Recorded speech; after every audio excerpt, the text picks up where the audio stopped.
It was her laughter that cut first. Not loud, just sharp enough to draw blood. I stood at the far end of the living room, half in shadow, watching her tilt her head toward another man. He said something low, and she laughed again, fingers brushing her arm like it meant nothing, like I wasn't there. She knew I was watching. That was the point.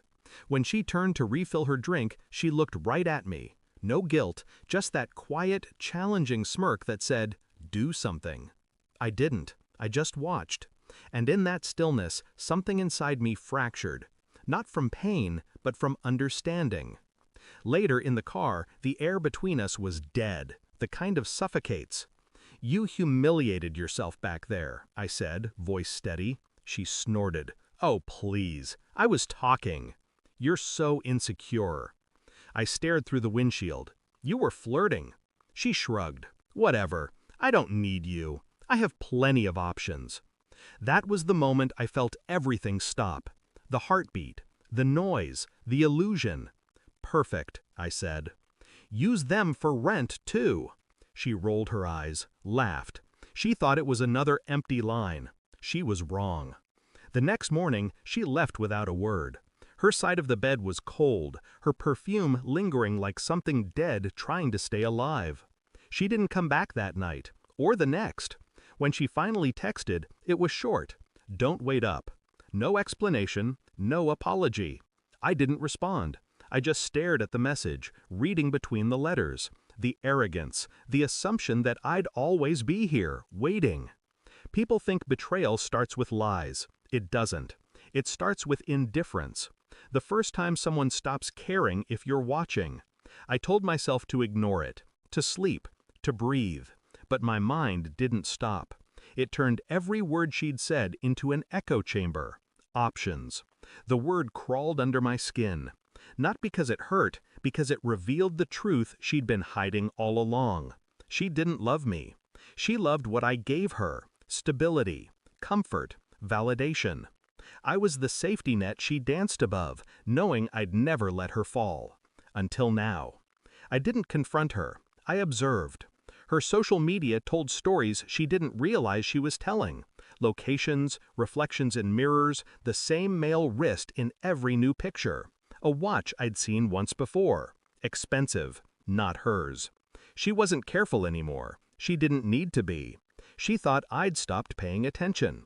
So I smiled, quietly, methodically, and started building distance. Financial, emotional, physical.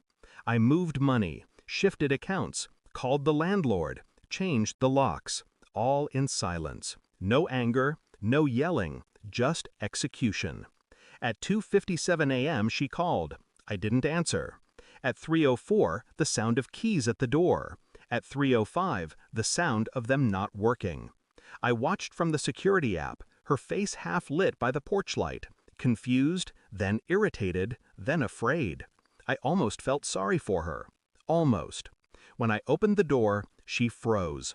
Hair tangled, eyes glassy. A stranger in the clothes I bought her. She smiled nervously. "Hey, the lock changed," I said. "Why?" I stepped aside. Behind me, boxes. Her life reduced to cardboard and tape. Labels written in black marker. Clothes, shoes, miscellaneous. Her smile cracked. "You're kidding." "Try me." She stared at the boxes, then at me, like she was seeing the truth for the first time. "Where am I supposed to go?" I tilted my head. "You said you had options." Her breath hitched. "That was a joke." "No," I said. "That was honesty. You just didn't think I'd listen." She took a step forward, voice trembling. "Please, let's talk." But I'd stopped listening weeks ago. Her hands shook as she reached for the first box. I didn't help. "This is insane," she whispered. "You're throwing away everything." "I'm not throwing anything," I said. "I'm returning what isn't mine anymore." Her eyes watered, not from sadness, but shock. Betrayers always look surprised when the person they underestimated finally stops caring. She lingered at the doorway, waiting for me to break. I didn't. "Who are you?" she asked softly. "The man you built your lies on," I said. "The one you mistook for a floor." She flinched. Then she left. The sound of her heels on the pavement was the cleanest silence I'd ever heard. The house feels different now, lighter, colder, like the air finally remembered how to breathe. I thought I'd feel emptiness. Instead, I feel precision. Sometimes, late at night, I look at the spot where she used to sit, her wine glass, her laughter echoing through my walls, and I realize something simple. I didn't lose her. I removed her. There's a difference. People like her mistake chaos for freedom. They think options mean power. But power isn't about how many doors you can open, it's about knowing which ones to close, quietly, permanently. I closed mine at 3:05, and I haven't looked back since. Thanks for watching. Don't forget to like, share, and comment. Subscribe now to Cheating Stories Insight World for more amazing stories.